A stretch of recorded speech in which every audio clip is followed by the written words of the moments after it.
particles. We'll take a step back first, just look at a single particle. How can we naively generalize this, so the Schrodinger equation, to an equation that may be able to describe relativistic particles? We'll run into some problems. The first of them will appear at the end of this lecture, and we'll try to solve these problems. Now, inevitably, at some point, we'll realize that this is a unsustainable situation. In what sense unsustainable? Well, it's simply not possible to have a self-consistent quantum mechanics of a single particle, a single relativistic particle. So we'll see that the different techniques you've learned in the first half of Quantum Mechanics 3 will be indispensable when you want to formulate relativistic particles. We will have to go to many particle systems in order to have a consistent theory. And the way we'll find this out is by first looking at so in chapter 4, in a couple of lectures from now, at a classical system of which you already know that it's relativistic, and that is electromagnetism. So we'll try to quantize electromagnetism. That will put us on the right track to get many particle relativistic quantum mechanics of photons. And then the lessons that we learned there will help us to actually solve the problems that we encountered in one particle relativistic quantum mechanics. So in the end, you'll be able to formulate quite broadly the quantum mechanics of 3 relativistic particles in a multi-particle setting. So that will be the end of this lecture. Okay. Are there any questions about the course setup or anything else? So we just dive in. Very good. Before we can start talking about formulating relativistic quantum mechanics, we should start with a recap of special relativity, because we have to be really clear on what it means for something to be relativistic. What does it mean for a particular formulation of quantum mechanics to satisfy the relativistic principle? So the first half of this lecture will focus on this, and will essentially be a short recap of your first year course on special relativity. But okay, at lightning speed. Still, stop me if something is unclear. Okay, so what is a central aspect of special relativity? Well, it's the fact that we want to treat space and time in a unified way. So let's write this. You want to treat space and time on, let's say, a similar footing.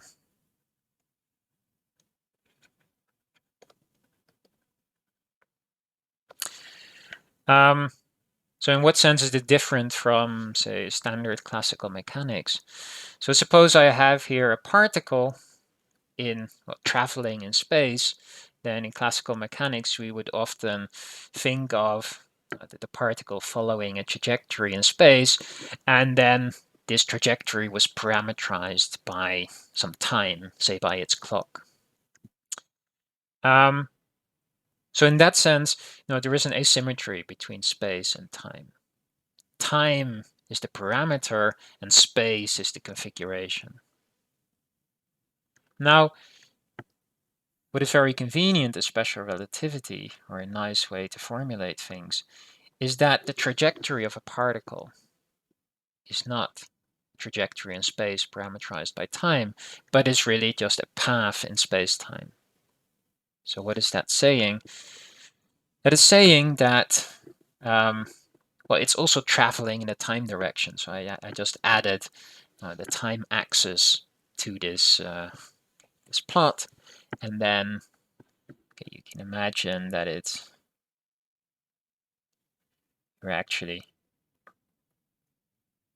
not just moving in space, but as time runs, you're also moving in a time direction.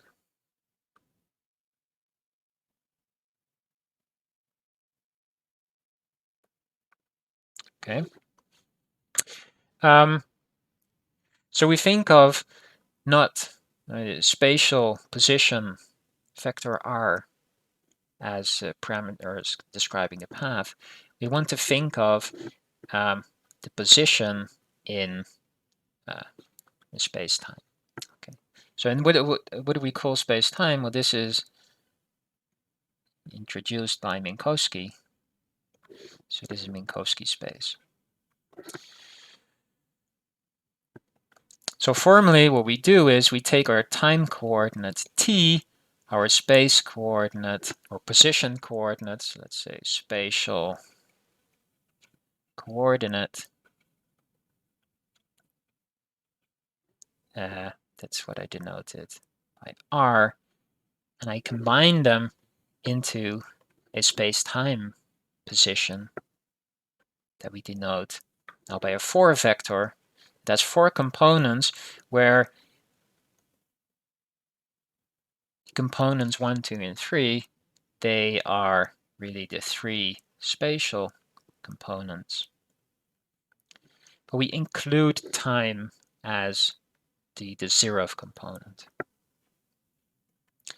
And we multiply it by the speed of light, because in that way we have the same units here. They all have units of length. So that's why I also put the CT in this axis.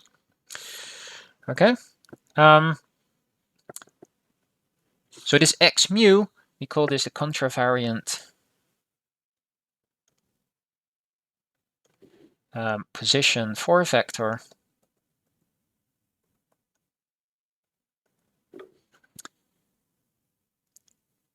And what is this mu? So mu is just this index that runs from 0 up to 3. And well, for such indices that take these 4 values, we call them Minkowski indices.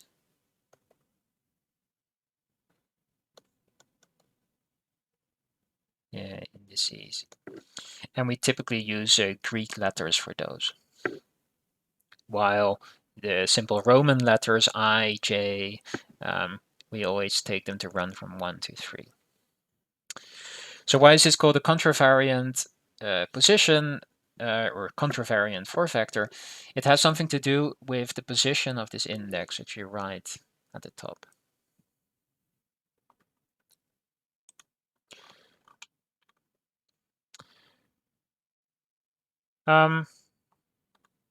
Okay, so we have now, instead of the spatial position as function of time, we can just think of them as a trajectory of 4 positions in Minkowski spacetime. We have other 4 vectors that we encounter in special relativity. And an important one is the momentum 4 vector, which combines the usual energy and the usual momentum vector. So P mu, what is this? So we have P0 up to, well, let's denote the spatial ones just by the vector. So whenever I write like an arrow on top, I always mean the 3 components in the spatial direction. So who remembers what for instance, the momentum vector in special relativity, how it's given in terms of the velocities? Please unmute if you recall.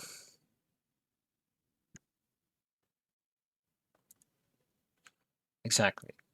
Yes, so what was gamma again? So gamma is 1 over the square root of 1 minus the norm squared of the velocity over the speed of light squared. Yes. So I said we want to put the energy as a 0th component of the momentum 4 vector. But again, we want it to have the same units as the momentum. So we have to divide by an extra speed. So we divide the energy by the speed of light. And okay, if you remember the momentum vector, then probably also remember that the energy is given by gamma mc squared. So divided by the speed of light, we have gamma mc. Okay, so far, I mean, we're not doing anything. We're just rewriting well, kind of the classical mechanical vectors in terms of four vectors. So we'll get to kind of the meat of special relativity in a second. But to get this notation out of the way is very, very useful in this respect. So here's another piece of notation, and this is the metric tensor.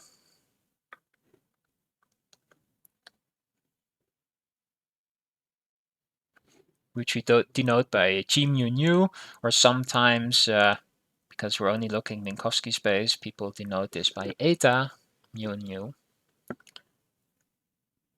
But I will use the convention to denote this by g mu nu, which may be familiar to you, or those of you that have already participated in the Introduction to General Relativity course. If not, forget what I'm saying, or forget this particular mention.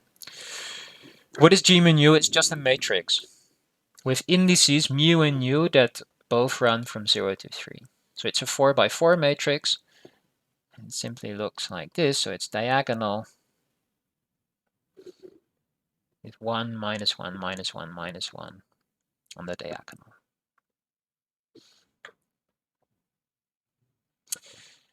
So why is it useful to have this matrix around? Well, we can use it to raise and lower indices. So what does that mean? Well, we already have a contravariant 4-vector, which has an index upstairs, but using the metric, we can build an object that has the index downstairs. And it's given explicitly by multiplying by this matrix g mu nu. So what is this notation? Here implicitly, whenever I write an expression where an index appears twice, we're summing over it. So this is the Einstein summation convention. Let me write it here. So this is just my shorthand notation for writing the sum of nu from 0 to 3 of g mu nu x nu. Okay? So this is Einstein summation. It's just that we don't like writing a lot of sum symbols. So whenever we see two equal symbol indices, one lower and one upper, we just assume that we had written there a sum over this index. This is used in many, many places, in many courses. Okay, and as soon as we have this, we can also define a scalar product between 4 vectors. And to define scalar product.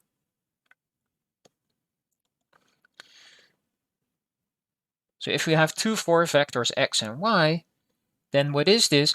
Well, it says we have to take one of them with the index below and one of them with the index upstairs and then sum over these.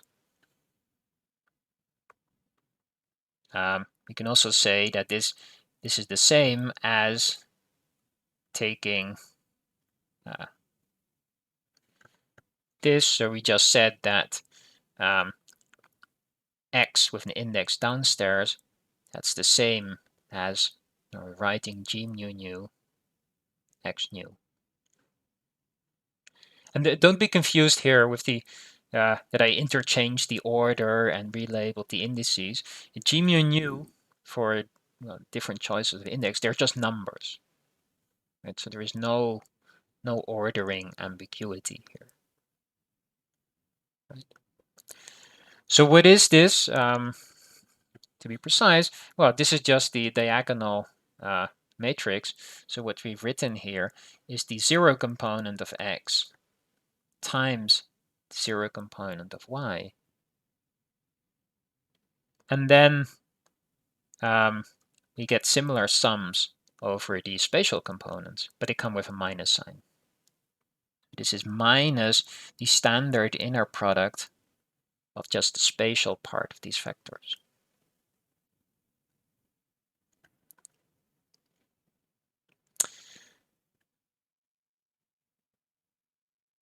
Okay.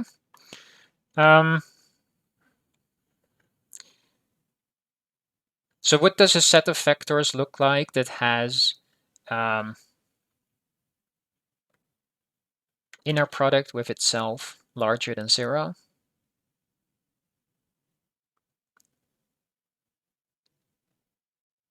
If we would draw this in the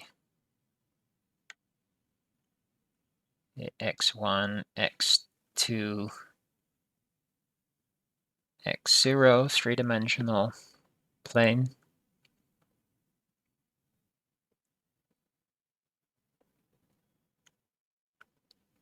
Just by looking at this equation, so x with itself, so that is asking that x0 squared is larger than the squared norm of the spatial component.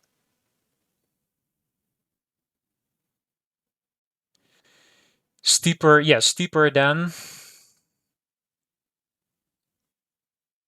yeah, exactly. So what does that mean? That is the interior of the light cone, right? Everything that is steeper than 45 degrees is inside the light cone.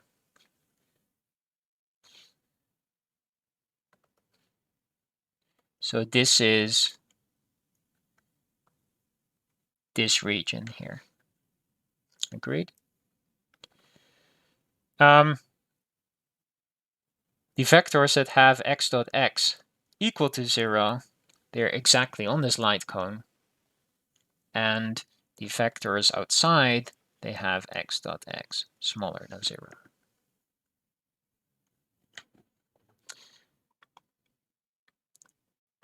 So here's a, let's check this on a particular 4-vector that we've just seen, the momentum 4-vector. What is the squared norm or the scalar product with itself here? So it's p0 squared minus the inner product, the momentum with itself. Right, but this was gamma mc squared minus gamma m squared, the inner product of the velocity with itself. And if you then plug in your expression for gamma, so you get here an overall gamma squared, so I get a 1 over 1 minus v squared over c squared here, then we find that this is simply m squared c squared. So the scalar product of the 4 momentum with itself is really independent of the velocity. And it only depends on the mass of the particle. So if I have this particle again traveling in space-time, then really what is this momentum 4-vector in space-time? Well, it's simply the tangent vector to its trajectory, p mu, and with a magnitude that is given by the mass of this particle. So in particular, that means okay, this is certainly positive if the mass is positive, and it's 0 if it's a massless particle. So we know that it's always traveling inside of the light cone. Okay, maybe my drawing is not so good here, so this should be inside. Yes, and this is familiar to you, right? If a massive particle can never travel faster than the speed of light, which is really equivalent to saying that the direction in space-time that it's traveling is always strictly inside the light cone. So that is reflected in the fact that the scalar product of the form momentum with itself is positive.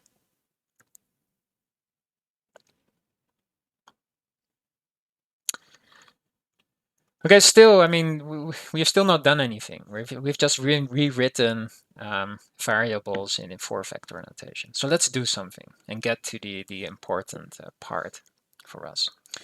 And for this, we need the notion of the inertial system. So what is an inertial system?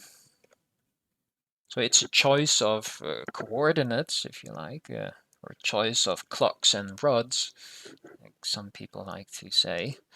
So it's a reference frame. Reference frame is just, for me, a different word for a choice of coordinates. A reference frame in which force-free particles travel on straight lines.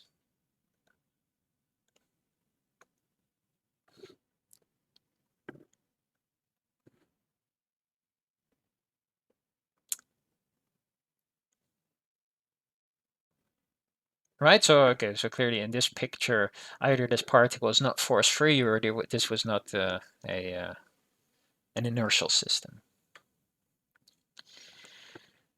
And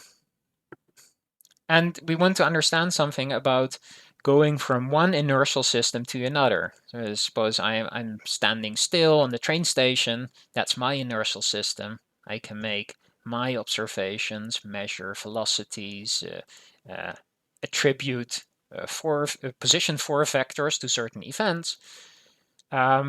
But you may be in the train that is passing by, so you have a different reference frame, you have a different clock, you measure different distances, if you like. And special relativity is telling you something about going from one such inertial system to another inertial system. And what is the relativistic principle?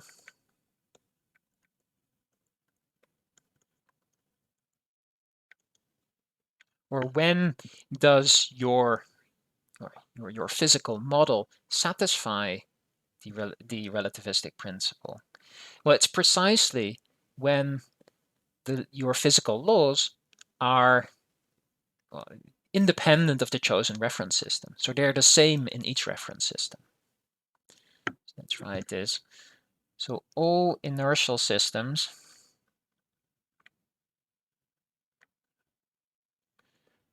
are physically equivalent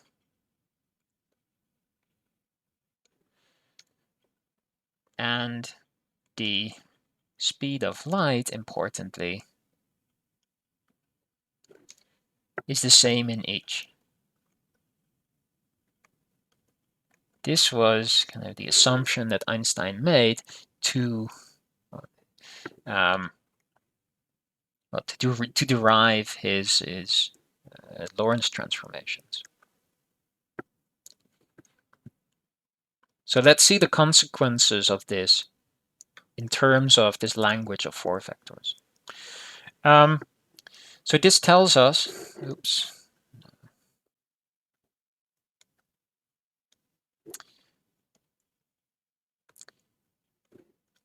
it tells us how we should transform from one inertial system S to another inertial system S prime. So say from the station to the moving train.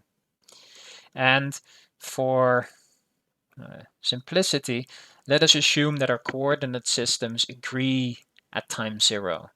So we set the origin of my inertial system equal to the origin of yours. So roughly what does this look like? So suppose this is my inertial system S, my x coordinate x1, and my time coordinate x0. And this is your inertial system S prime, which it has a different x coordinate and a different time coordinate, which we denote by the primes. And so, I mean, you are moving with respect to me. So what does that mean? Well, for instance, I see some fireworks coming by, one going in one direction, the other one perhaps going in the other direction. But you're traveling so fast with your train that, well, both of them seem to be going in maybe in the positive x1 direction.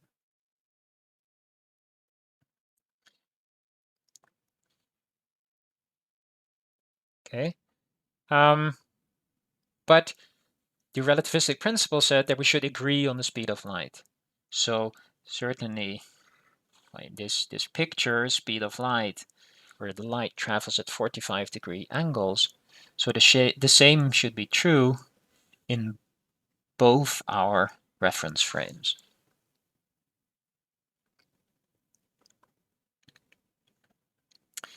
So let's draw some conclusions from this. So what could this transformation look like? The transformation from my coordinates to your coordinates, x prime mu. Well, I say that these are supposed to be these blue and pink ones. They are free particles, so they travel on straight lines. Then that's the same has to be true in your system. So they also have to travel on straight lines. That's the definition of being an inertial system. So certainly our coordinate transformation should be a linear coordinate transformation. So it should be linear.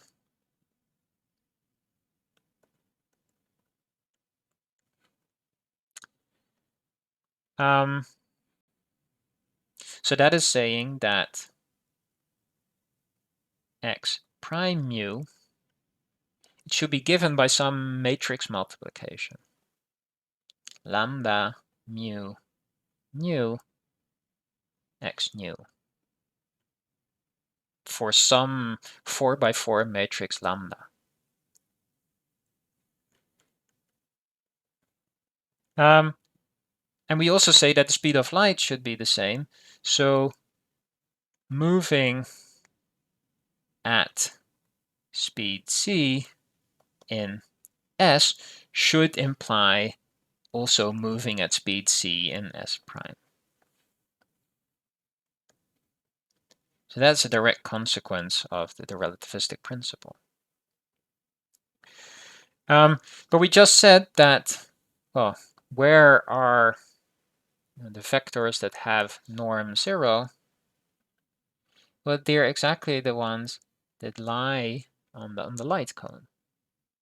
So light travels on the 4 positions that have, so light starting at the origin, that have a scalar product with itself equal to 0.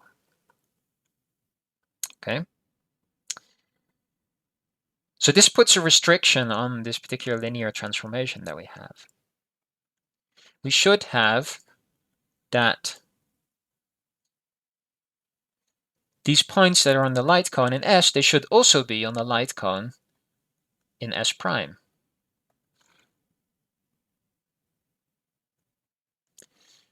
So let's see what this restriction is. So what is the scalar product of x prime with itself? Well, it's by definition of the scalar product, it is x prime mu. So let's plug in our transformation. So this is g mu nu lambda mu.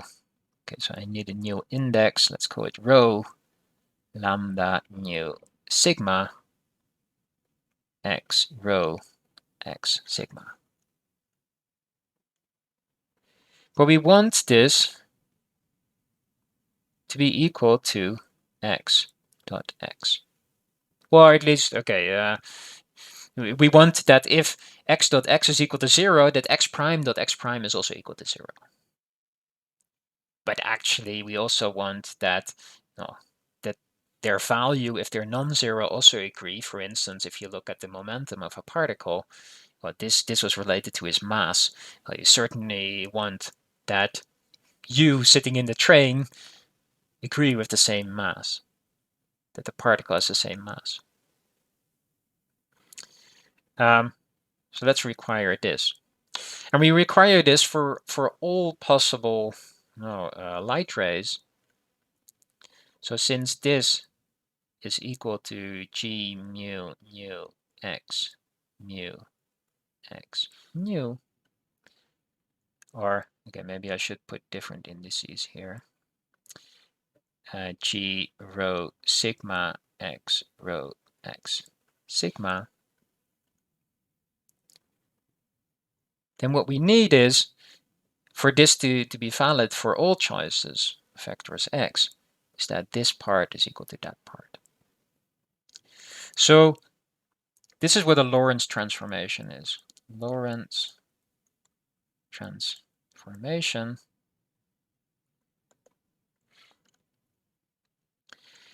it is a 4x4 matrix lambda mu nu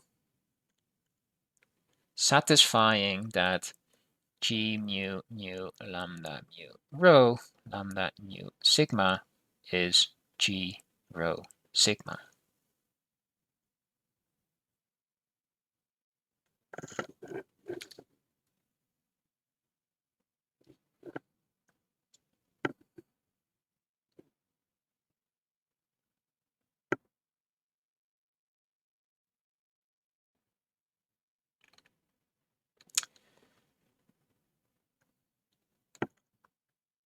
Is it clear to you what this means here? So again, we have Einstein summation convention, right? So we're summing over mu, we're summing over nu. So this is really like a matrix multiplication. Matrix multiplication and matrix G and lambda, and another lambda. And this matrix multiplication should result again in this diagonal matrix G.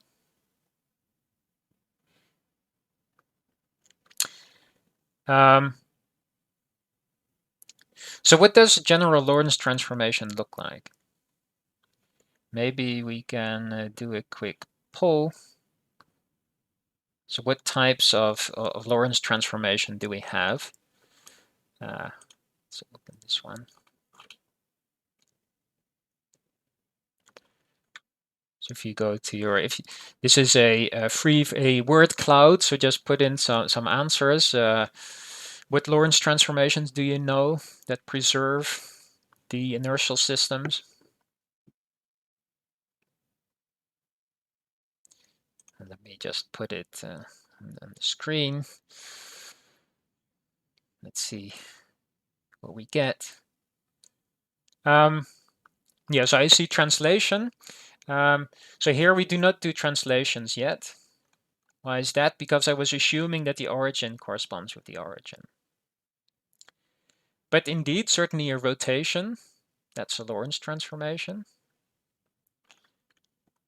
So let's really write them down. And okay, I see a boost, mirror, very good. We're only missing one at the moment. So a general Lorentz transformation.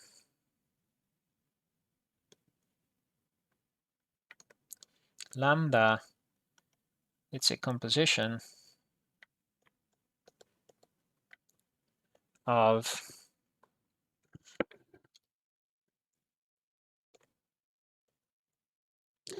a rotation, Very good. So what does a rotation look like as a matrix? So for instance, a situation where you're rotating around the x1 or the, let's say the x3 axis, so that leaves the time coordinate invariant, and the last, the x3 coordinate does not change, but it mixes the x1 and x2 coordinates. So that looks something like cosine theta, sine theta. Let's put a minus sign. Sine theta, cosine theta. So this would be a rotation of angle theta around the x3 axis. Boost, yes, very good. So what does a boost look like?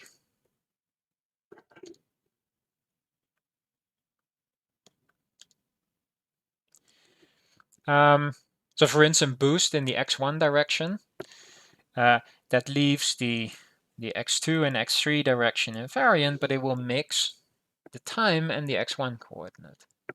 So we have and one way to parameterize these is through the rapidity eta, which is related to the velocity of your boost by one of these hyperbolic cosine formulas. Sine hyperbolic, let's put a minus sign, minus sine hyperbolic eta, cosine hyperbolic eta.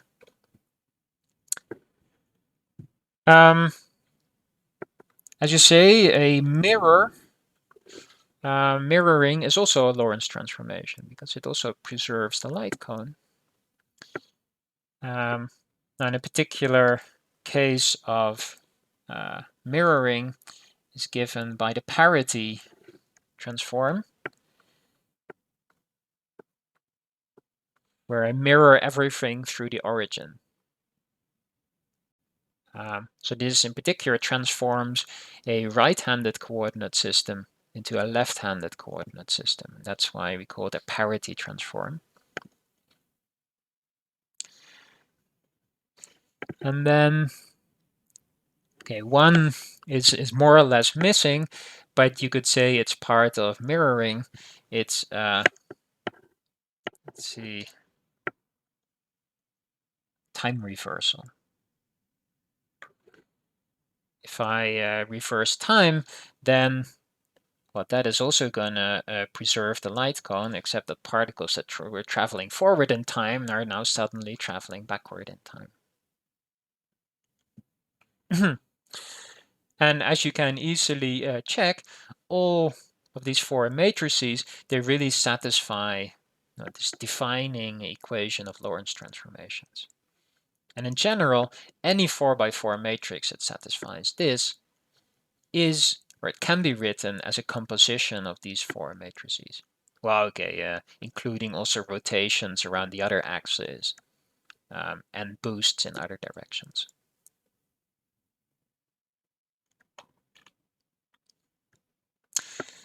Now, in much of the course, we'll actually not look at parity and time reversal. Yes.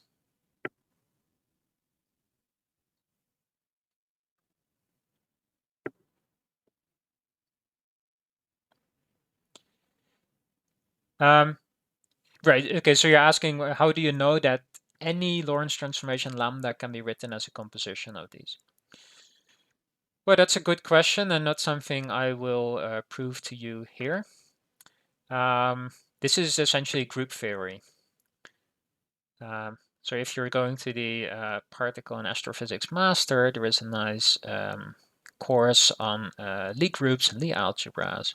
And there we'll be able to prove that you can write any such matrix lambda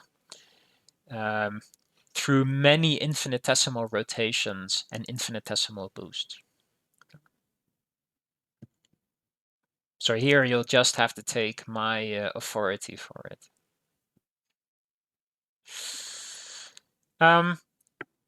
In most of this course, we'll only focus on Lorentz transformations that are compositions of rotations and boosts. These are called proper orthochronous Okay, I won't often mention these terms. Proper means it preserves the parity, so it does not transform a right-handed coordinate system into a left-handed one. And orthochronous means that it does not reverse time. So proper orthochronous Lorentz transformations.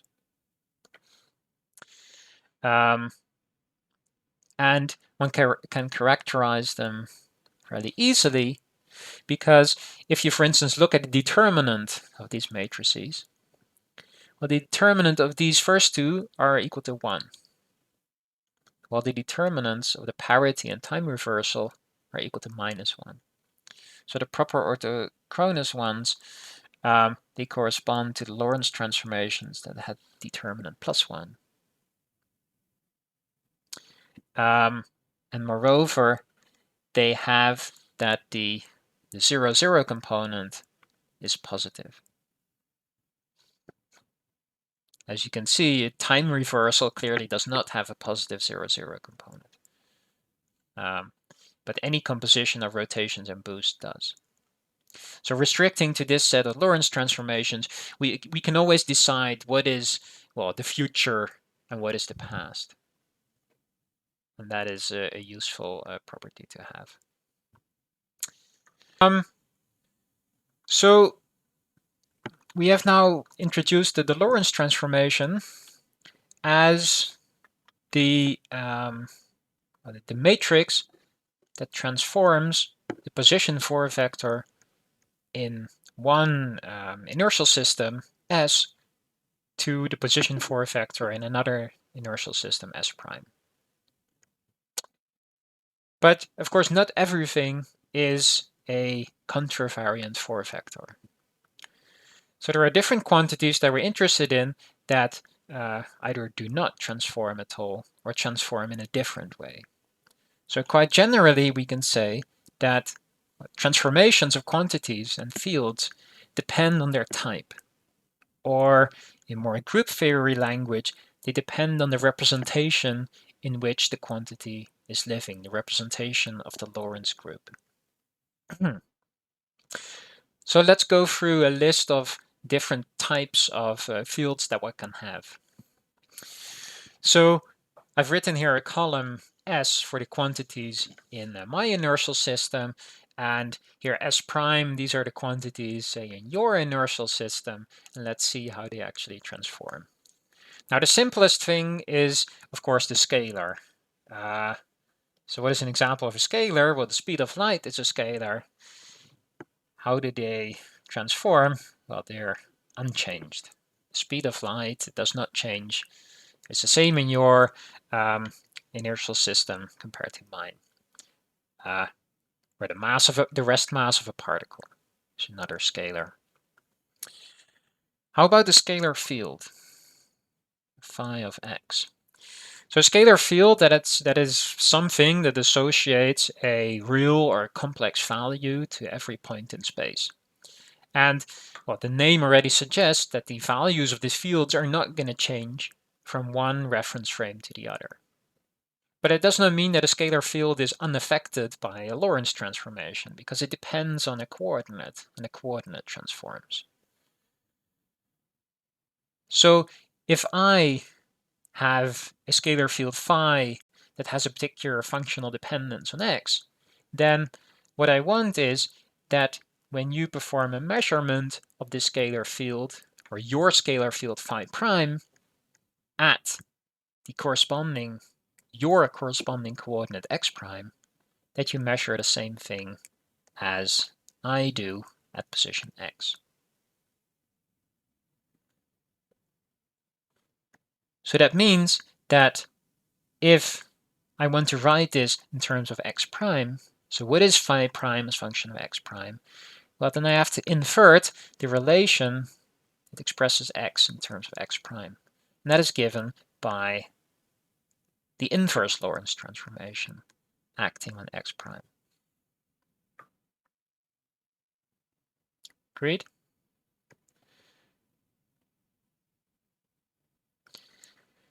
So another example we've already seen is that of a contravariant 4-vector. So that's a 4-vector that has the index upstairs. So x prime mu was an example by itself, so we certainly expect that all other contravariant 4-vectors transform in the same way. So like the momentum 4-vector.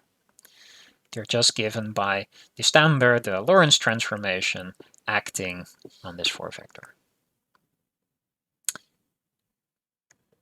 So what is a covariant 4-vector? Well, that's just the same thing, but with a lower index. So let's say A mu. It's a nice example because the vector potential in electromagnetism that we'll encounter later on is naturally a covariant vector. Well, actually a vector field, so it also depends on x. But if I just look at a single vector, then how does it transform? Well, we can determine how it transforms because we know how to get a covariant vector from a contravariant one, namely by lowering the index. So if I want to know what this vector looks like in your reference frame, well, we say this is nothing but lowering the index on the contravariant vector in your reference frame. But this is, we know how that transforms, namely with the Lorentz transformation. So we have u rho lambda rho sigma a sigma. But I also know how I got this contravariant vector in my system, namely by raising a mu. So this is g mu rho lambda rho sigma, and then g sigma mu a mu.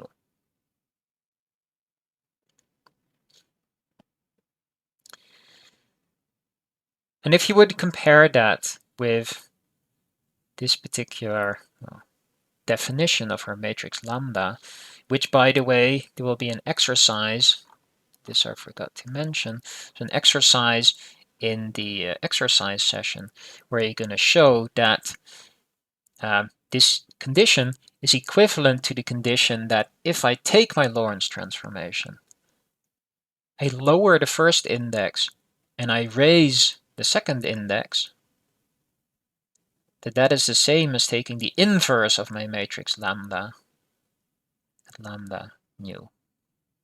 Okay, let me write this slightly more carefully so that you can actually see the placement of the indices. Lambda mu. So note here that, we are taking care of which index comes first. So I'm always writing for a standard Lorentz transformation the upper index to the left and the lower index to the right. So what the quantity I write here, this is not the same as that one. No, I have lowered this index and I raised that index with the metric.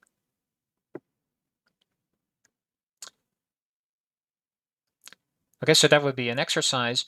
If you compare with what we have here, then this is nothing but the inverse Lorentz transformation.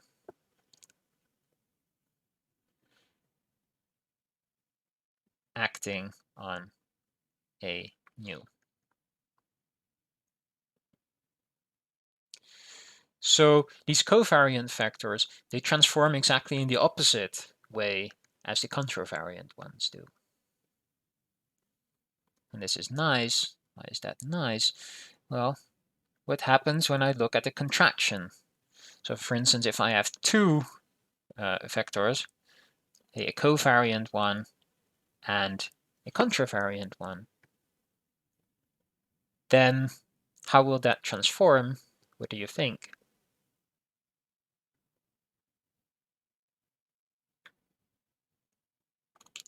Let's do a quick poll.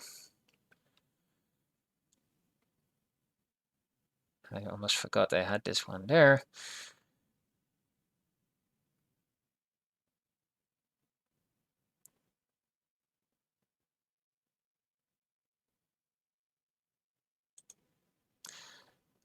Yes, as a scalar, very good. We seem to agree on this. Yes, so this transforms as a scalar. Because if I would plug in A prime mu contracted with B prime mu, then I would get a matrix multiplication of lambda with lambda inverse. And those would cancel each other.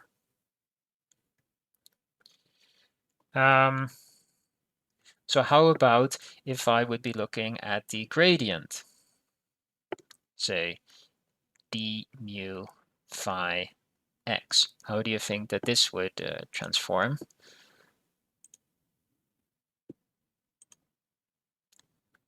So here's another, there we go, pull.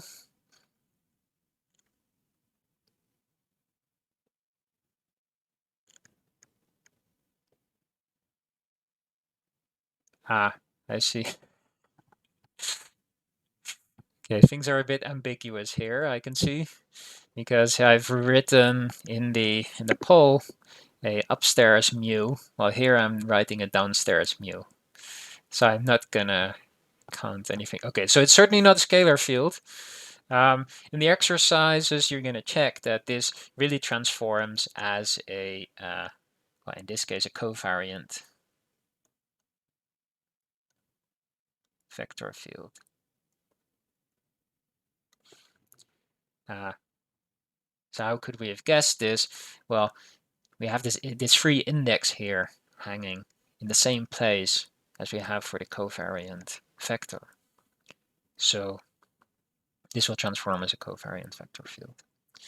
Okay, so, and then let's do the other ones. D'Alembert.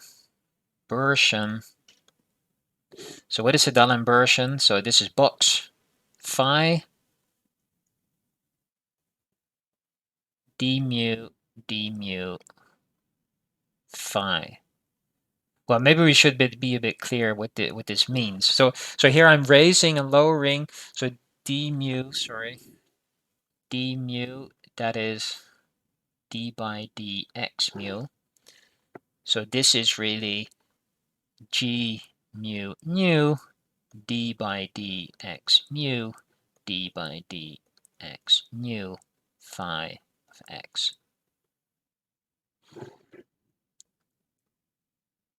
So what you will check by looking at the transformation of these coordinates is that this also transforms as a scalar field. So just like this.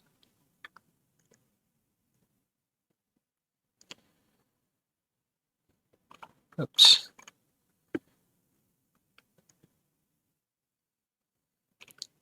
So what we can conclude here is that, well, this is like the an informal rule of thumb. If you have properly contracted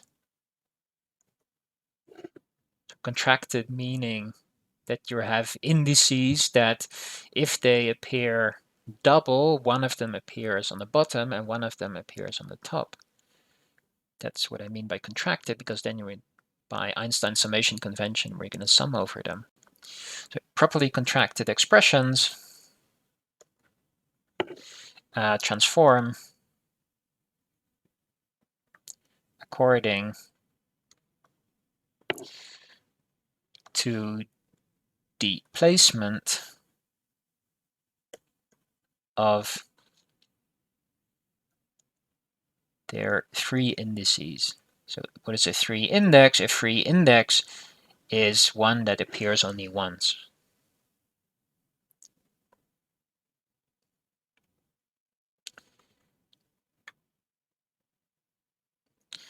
Now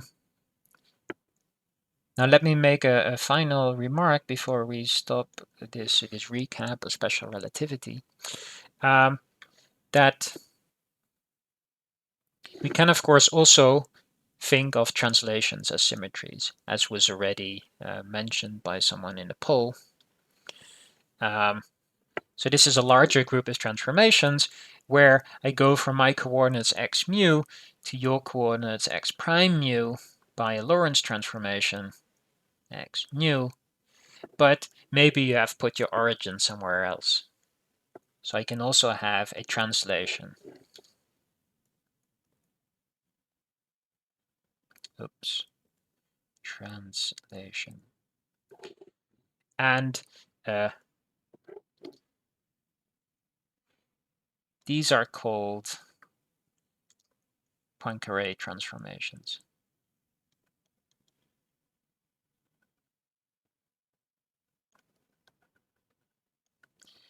So in general, we would like our theory to be invariant both under Lorentz transformations and under translations. So then we want the Poincare invariant theory. So now is the question or the time to ask any questions about special relativity and the formalism, because we're going to get started with the quantum mechanics.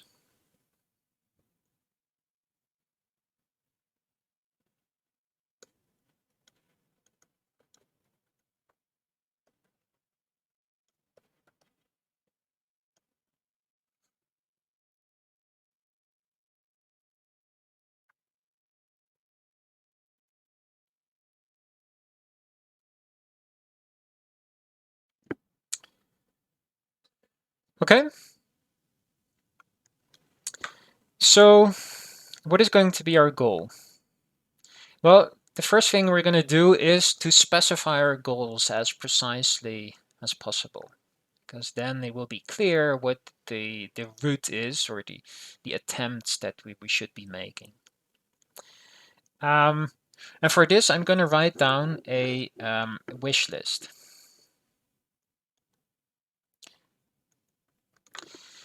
A wish list for a wave equation that is going to represent the quantum mechanics of a relativistic particle. So wish list for a quantum mechanical wave equation. Yeah, so maybe you can help me. What kind of things do we want any sane wave equation for a quantum mechanical wave function to satisfy? Maybe you can make some suggestions.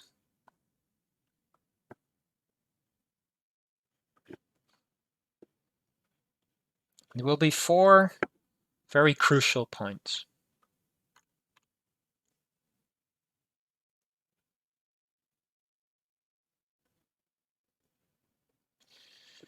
Yes, why?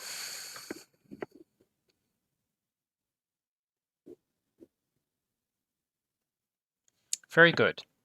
Yeah, so quantum mechanics has to do something with probabilities, right?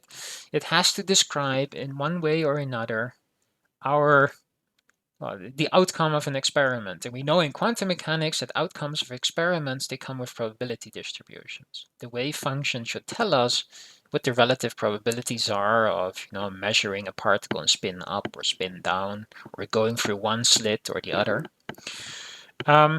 So a quantum mechanical theory, so this is point 4, should have a probabilistic interpretation.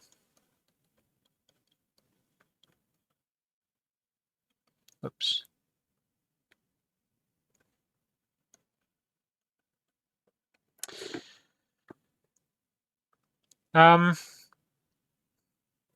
What is one of what is the most basic principle about quantum mechanics that drove the development at the start?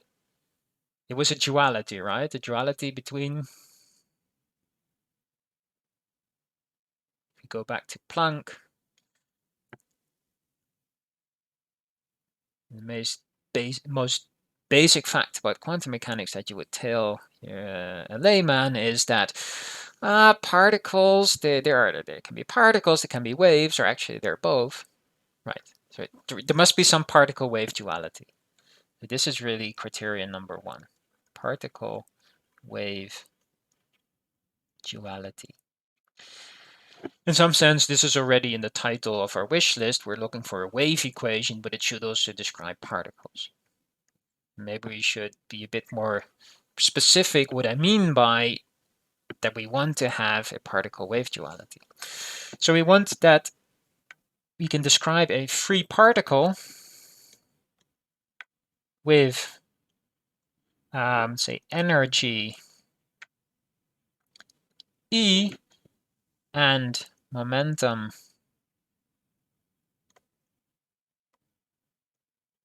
vector P by a plane wave.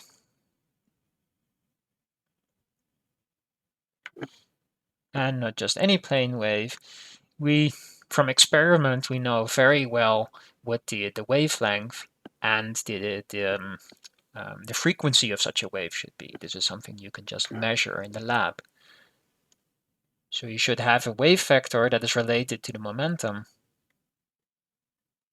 and the frequency that is related to the energy through Planck's relations or de Broglie wavelength relations, that the momentum is related by h bar to the wave number and the energy is related through h bar to the frequency. Now,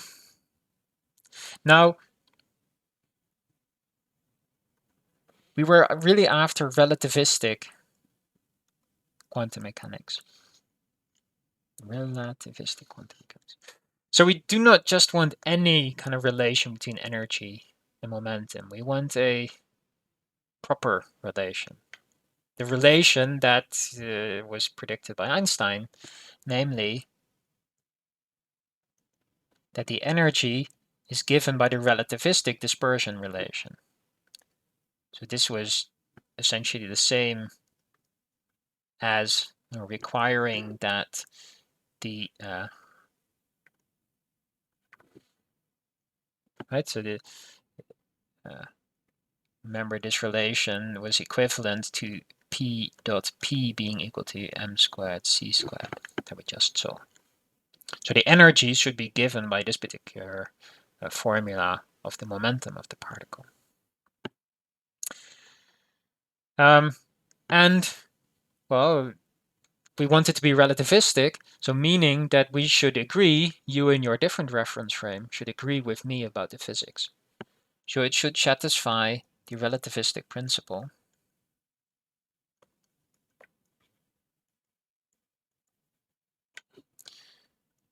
So meaning that a solution to the wave equation in reference frame S should imply that the transformed field or wave function is a solution to the same equation in S prime.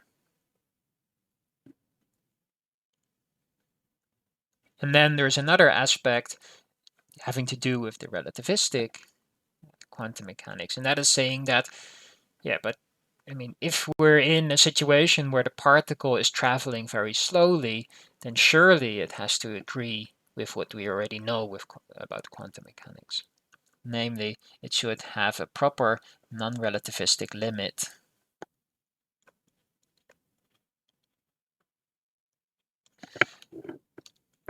So this should agree with Schrodinger quantum mechanics, which seems to work just fine for slow-moving particles. So we will return to this wish list quite a number of times in the next few lectures.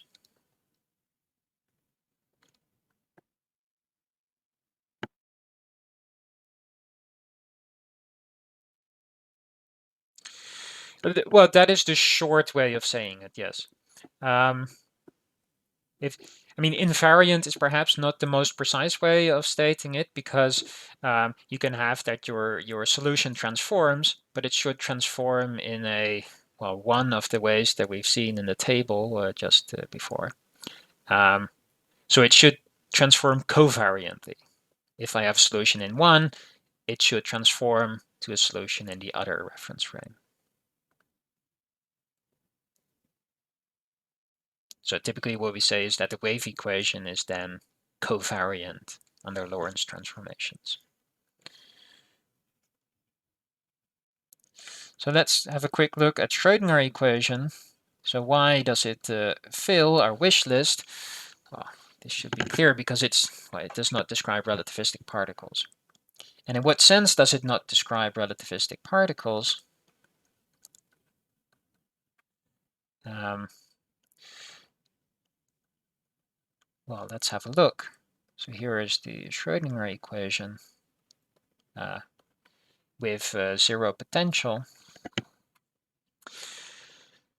So does it have a particle-wave duality? Well, sure.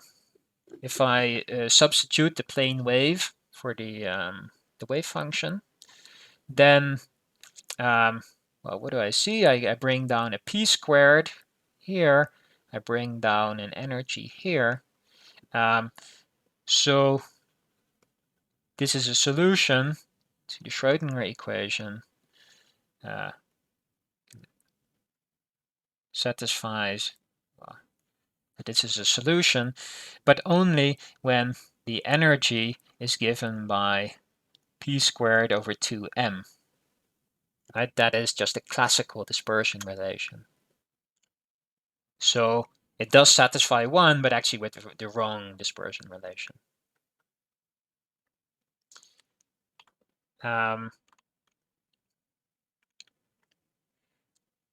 So how about well, the relativistic principle? Is it clear that this certainly does not satisfy the relativistic principle? Can anyone comment?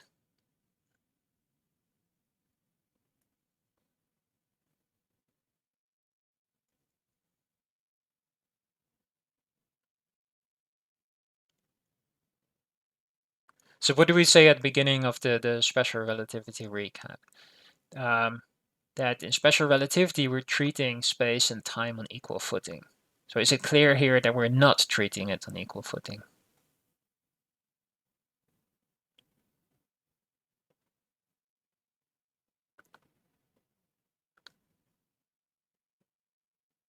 Is it clear that if I have a solution to this equation, I perform a Lorenz transformation, say a boost on this field, that will never be a solution of your Schrodinger equation in your boosted frame.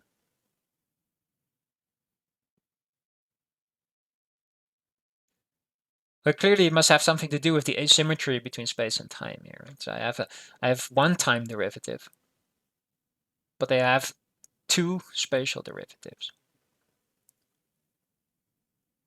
So if I'm going to mix space and time by a boost, then well, your wave function in a different frame, it will satisfy an equation, but it has mixed space and time, so it will satisfy an equation that certainly has to have a second order time derivative in there. It will never satisfy the same equation again. So this one is certainly not satisfied there because space and time are treated differently.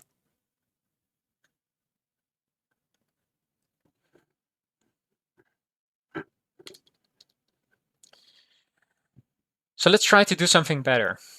Now here's a not very much better attempt. So let's call that the 0th attempt.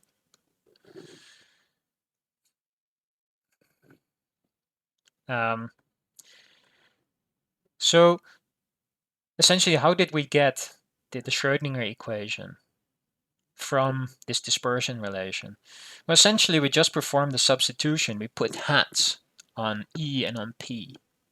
So we said we substitute E for the Hamiltonian operator, I h bar time derivative, and we substitute the momentum by the momentum operator minus I h bar partial derivative gradient. That's how we got the Schrodinger equation. So let's just mimic this and say instead of using the classical dispersion relation, let's use the relativistic dispersion relation. So now we're going to substitute this in E is m squared c to the 4th plus p squared c squared. So we get an equation of this form, time derivative of psi coming from E has to be equal to something like m squared c to the 4th plus c squared, and then like nabla. Okay, let's put an h bar squared here and a minus sign, sorry. Minus h bar squared c squared acting on psi.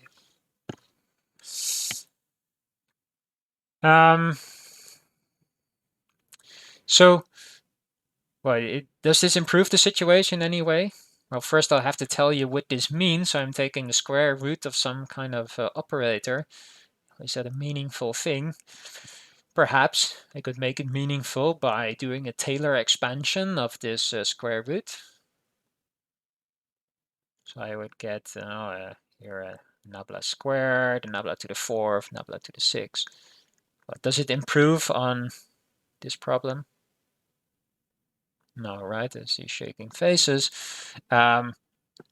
It's still treating space and time on different footing because I still have first order in time and higher order in space. So this is certainly not going to lead anywhere. So let's do a proper attempt. So this is the first attempt, which might have some success. Okay. If we want to get something that takes space and time on equal footing, then we should certainly treat energy and momentum on equal footing. So how can we treat energy and momentum on equal footing? Well, we should somehow look at the square of this expression. So let's take the square of the expression. So I get that E squared is m squared c to the 4th plus p squared c squared. And let me perform the substitution at this level. So now I get minus h bar squared d by dt squared psi equal to m squared c to the 4th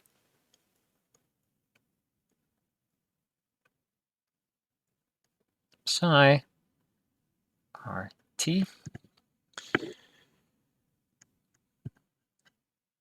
So does this satisfy the particle wave duality, this equation for psi?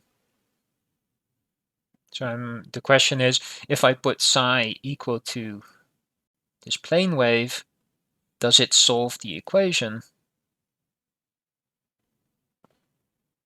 Well, yes, it does. That's exactly what this substitution is doing. Because every E operator, it brings down an h bar omega from this part, and every P operator brings down the h bar k, so a momentum. So this plane wave solves this equation precisely when the momentum and energy satisfy this dispersion relation. So this one is fine. Let's have a look at the relativistic principle. And well, as we noticed before, in order to determine how things transform from one reference frame to another, the best thing to do is to try to write it in some covariant way in terms of 4 vectors. So let's try to write this equation in terms of 4 vectors.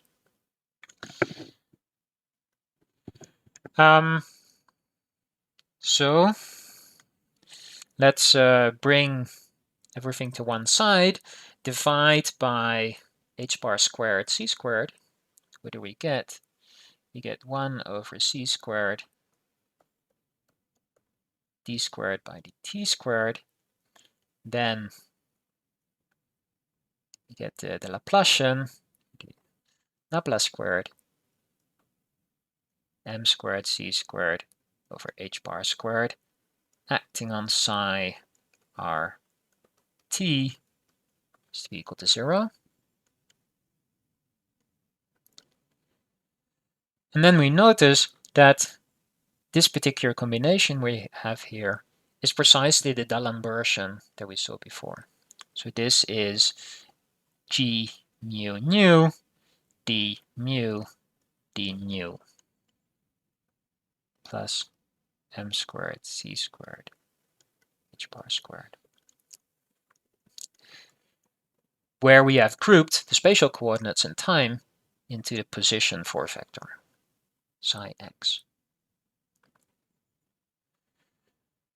So let me write that again here. This we denote by box plus m squared c squared h bar squared psi x equals 0.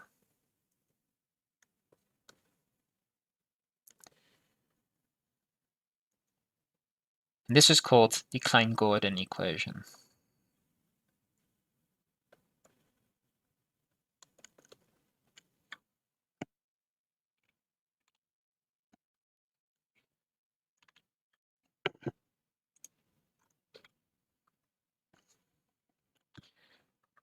So we found a candidate for a relativistic wave function. So does this one satisfy the relativistic principle? So what did we have to check? Well, we have to check that if the Klein-Gordon equation is satisfied in S, so D'Alembert squared c squared over h bar squared psi of x is 0 in S, then what happens in S prime? Well, we just said that well, okay, I mean, first we have to say, what is the type of psi? What would be the best type we can choose here? Well, given that we have no indices hanging on it, let's just stipulate that it's a scalar field. So take psi of x to transform as a scalar field. So what did that mean again? That means that psi prime at position x prime should be equal to psi at position x. And we also saw, or this is the exercise you're going to solve in the exercise session, is that the D'Alembert acting on psi then also transforms as a scalar field. So that means that if I write down this wave equation in your coordinates in S prime, so let me write box prime because the box that has some derivative, so that refers to your coordinates, the x prime coordinates, plus m squared c squared for h bar squared psi prime x prime is also automatically 0 because this is equal to psi of x, but the box prime acting on psi prime, well, that transforms as a scalar field, so it's also equal to the box exactly to the quantity that I write here, which is 0 by assumption. So indeed, if I have a solution to the Klein-Gordon equation in S, then if I take psi to be a scalar field, it will automatically be a solution to the Klein-Gordon equation in S prime.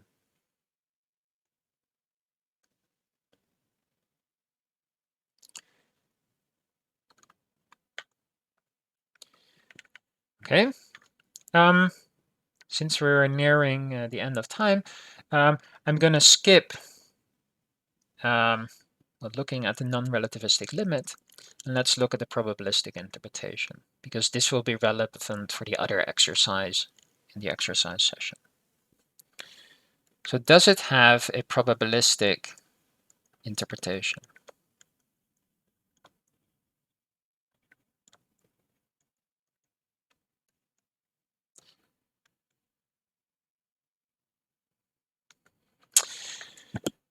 Well, what do we need to have a probabilistic interpretation?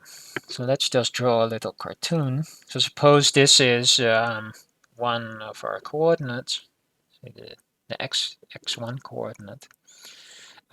So we think of a wave function in x1. that if we take the absolute value squared, that in Schrodinger quantum mechanics would give us the probability density, right? So I would have something like a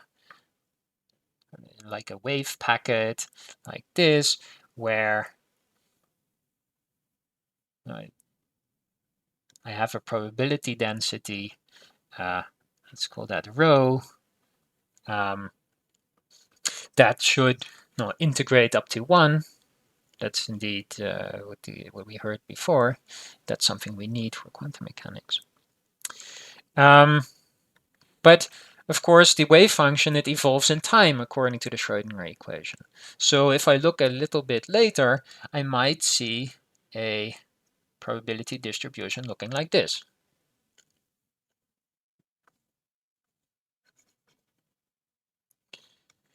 And of course, this one should also sum up to 1. So there has to be some conservation of probability here. So what does that mean? Well, at some places, perhaps the probability goes down, and other places it goes up. And this can only happen if there is some probability current running from in this case, from left to right. So I always have a probability density and a probability current. And what is necessary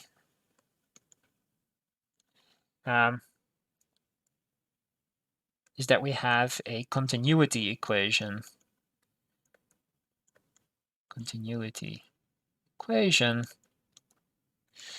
Which says that the time derivative of the probability density should exactly be counteracted by the divergence of the probability current. Only if this is valid, then you can have a probabilistic interpretation. Well, what should rho satisfy? We certainly want rho to be larger or equal than 0. Otherwise, we can never think of it as a probability. Now, in the case of Schrodinger's equation, we had that rho r of t is simply given by the absolute value squared. And then you can check from Schrodinger equation that if you define the probability current as follows,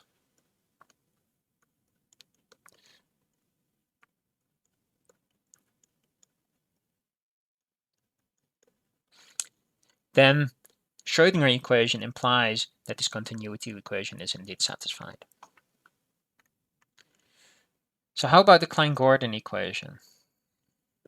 Can we also find a continuity equation there? So I won't go into the details because we're very close to the end. But the fact is that yes, we can also find the continuity equation as a consequence of the Klein-Gordon equation, because this implies that let's just write it, that we have the following identity. Let's put Emil upstairs.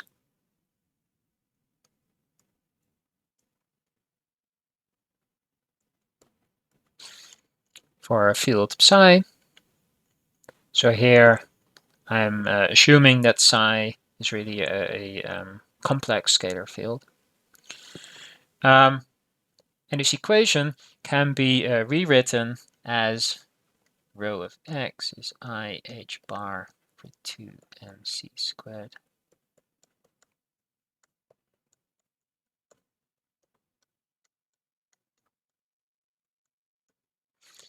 As the continuity equation with the same definition of J as for the Schrodinger equation case, but with a different probability density.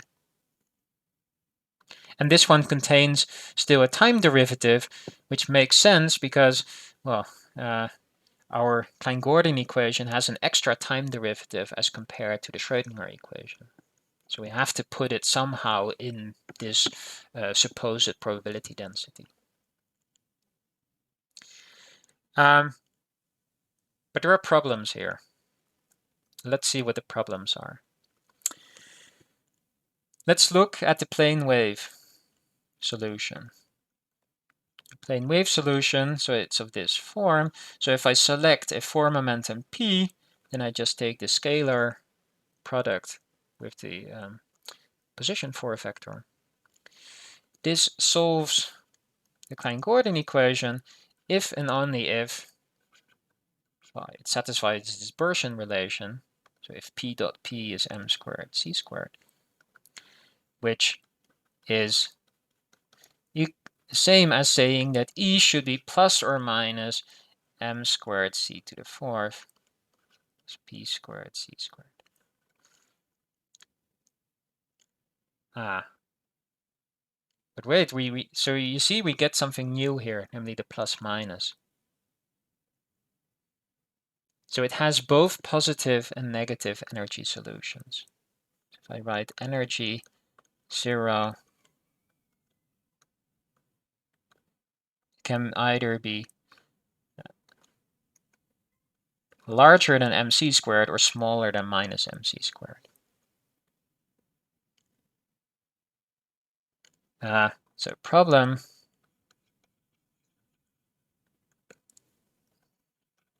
the energy is not bounded below.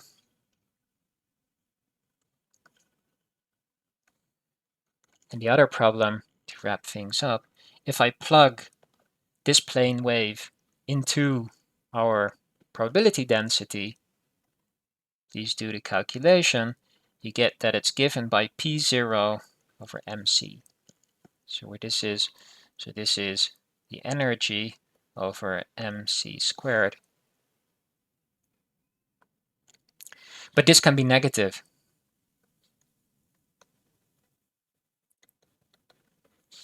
Namely for one of these plane waves.